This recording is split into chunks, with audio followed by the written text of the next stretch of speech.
Assalamualaikum warahmatullahi wabarakatuh.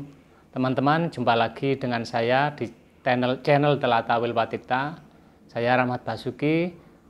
Untuk kesempatan kali ini saya akan mereview suatu pusaka yang merupakan suatu kelanjutan dari video yang kemarin. Video yang kemarin saya mereview tentang pusaka petok tapi bergande singa gilin.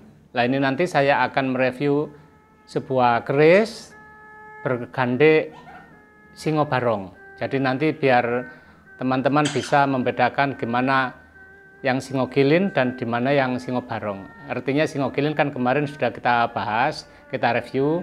Nah, sekarang saya akan mereview tentang dapur keris yang bergande singo barong.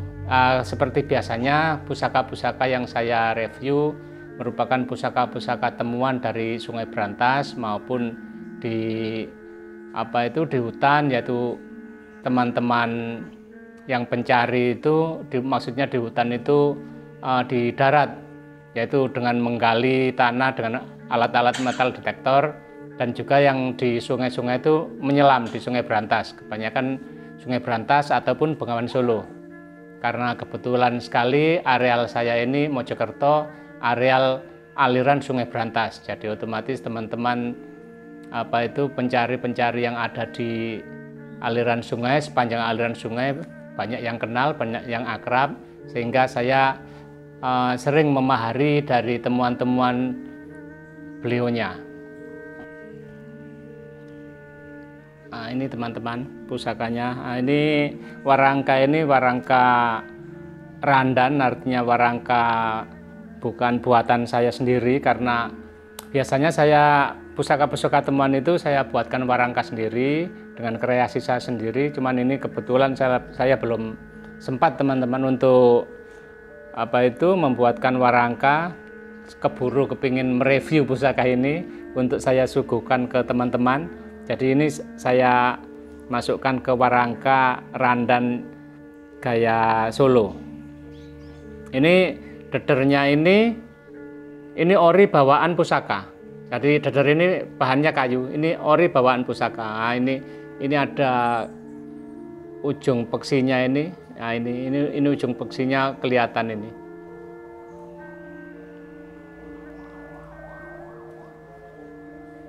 Dan termasuk mendak ini juga bawaan pusaka. Kayaknya mendak ini perak berlapis emas.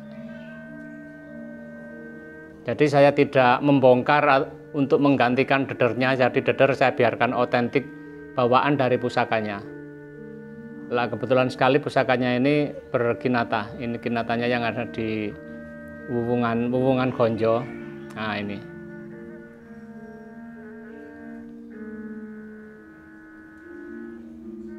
Oke, mari kita buka pusakanya.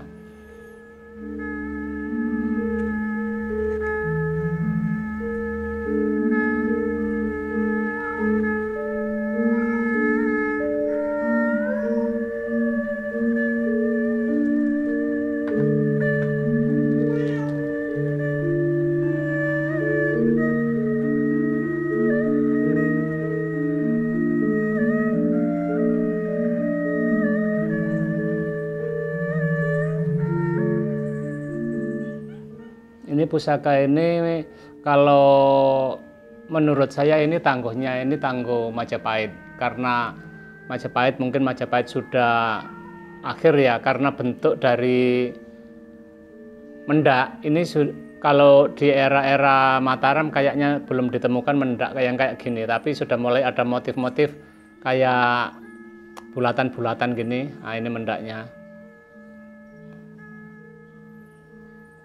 Ini perak berlapis emas kayaknya. Saya sendiri belum mengetes, tapi kalau kita lihat bagian tengah, bagian yang dalam ini warnanya putih. Ini kayaknya perak, dan yang di motif-motifnya ini masih kuning-kuning, mungkin ini lapisan emas.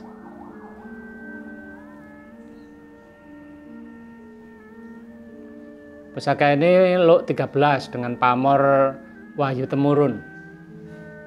Ini pamornya Wahyu Temurun dengan tangguh Majapahit. Kebanyakan singo barong itu kalau memang kinata agak jarang sekali ditemukan yang lungnya itu kinatahnya itu lung Kamarogan. Biasanya itu hanya di singanya ataupun ditambah dengan yang di gonjo dan singanya. Kalau ini kebetulan yang saya hadirkan ke teman-teman ini Kamarogan. Cuman memang karena pusaka temuan, jadi sudah banyak emasnya ini yang lepas. Jadi ada beberapa masih nempel dan masih kelihatan, masih bisa dinikmati. Ataupun yang lepas ini masih kelihatan cacagorinya, yaitu alur untuk menempelkan emas dari empunya waktu dibuatkan. Untuk menempelkan emas ini ada alurnya. Nah ini istilahnya cacagori untuk menempelkan kinata emasnya.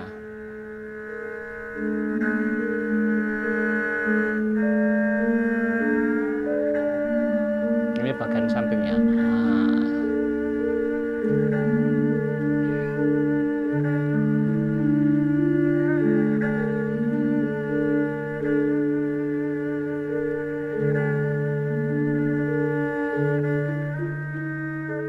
Oke, kita lanjutkan, kita bahas tentang singo barongnya. Oke, kita pembahasan yang intinya tadi yang sudah saya utarakan dari awal, yaitu gandiknya. Ini gandiknya ini singo barong.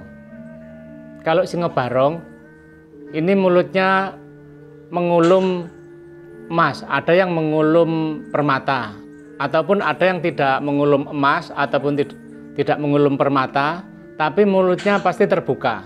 Beda kalau singo kilin. Singo kilin itu mulutnya tertutup tapi meringis, kelihatan jajaran giginya. Nah, kalau singo barong kayak gini.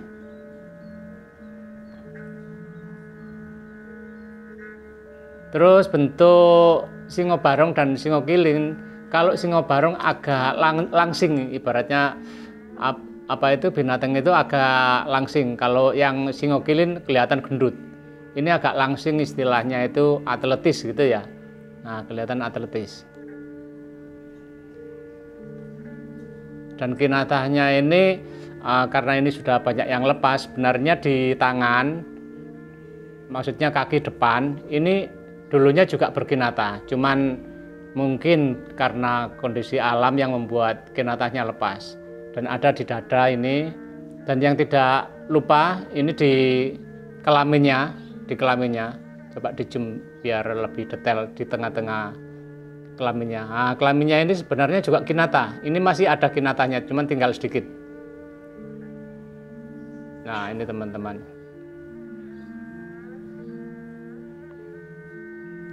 Oke teman-teman, saya tambahkan lagi tentang lung Kamarogan. Jadi istilahnya mungkin banyak teman-teman yang tidak terpikirkan kenapa sih kok sebutannya Kamarogan. Kamarogan itu merupakan suatu tumbuhan yang tumbuhnya itu menjalar. Kalau saya baca-baca di buku ensiklopedi itu, lung Kamarogan itu nama suatu tumbuhan yang tumbuhnya itu menjalar dan ada bunga-bunganya. Lah itu sama empu dulu diterapkan di suatu pusaka yang mana tujuannya untuk menambah kewibawaan pusaka. Jadi kalau kita lihat detailnya, lung Kamarogan itu pasti diawali ada umbinya. Jadi bisa kita saksikan teman-teman. Nah, ini umbinya. Di sini ini umbi. Nah, ini saya dekat telunjuk saya nih. Nah, ini umbinya. Ini umbi ini katakan kalau tanaman itu kan pangkal dari tanaman itu umbi. Lah baru menjalar ke belakang, ke wadidang, terus meliuk-liuk ke atas. Nah untuk Kamarogan yang di depan wila bagian depan, umbinya ada di sini. Di atas ubun-ubunnya singo barong. Nah ini umbinya. Ini mulai menjalar naik ke atas. Sedangkan tatanan leguk dari umbi, dari Kamarogannya, sisi kiri dan kanan, kadang ada yang sejajar, umpamanya kayak gini, ada yang bersinggungan. Jadi umpama di sini mekar, di atasnya lagi ketemu agak sempit, mekar lagi sempit. Ada lagi yang meliuk-liuk itu sejajar. Lah untuk ini buka nyempit. Jadi di sini membuka, ya di sini membuka, di sini menyempit, di atasnya lagi membuka.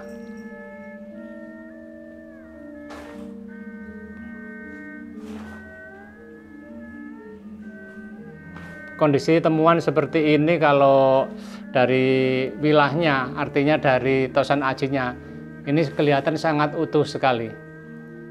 Hanya saja di kinatanya sudah banyak yang lepas.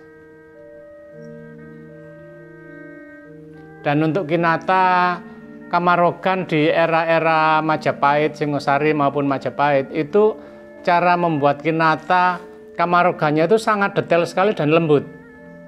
Coba kita amati lagi ya, bukan ngeblok-ngeblok agak tebal-tebal gitu enggak, tapi ngerawit lembut. Kita lihat, ini yang masih agak utuh di daerah sini. Ini agak utuh. Kita lihat ini cara membuat bunga dan umbinya ini kelihatan sekali ngerawit.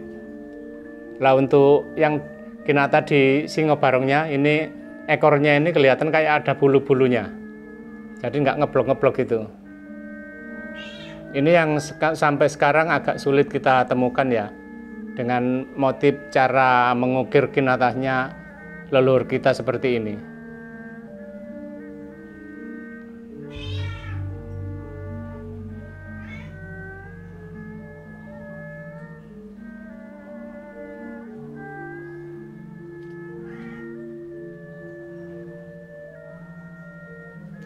Biasanya untuk pusaka-pusaka apa itu semacam kayak gandek singa gini, ini biasanya mungkin dulunya dipegang oleh pemimpin atau orang-orang yang punya pengaruh, karena memang filosofi dari Singobarong adalah merupakan suatu pengaruh suatu wilayah. Jadi orang yang disegani dalam suatu wilayah ataupun yang mempunyai pengaruh yang besar, yang menjadikan suatu panutan di areal tersebut.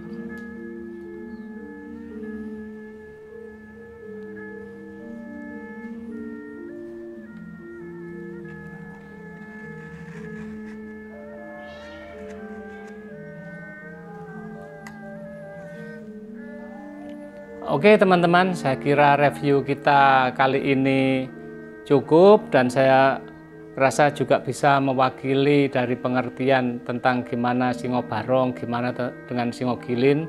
Ini tadi sudah bisa kita perbandingkan. Kalau misalnya membandingkan, bisa disaksikan di video yang sebelumnya, yaitu Singogilin yang Singosari. Ini tadi dengan Tangguh Majapahit. Oke teman-teman, review kita kali ini saya akhiri sekian dulu. Salam budaya, salam benda-benda bertuah. Assalamualaikum warahmatullahi wabarakatuh.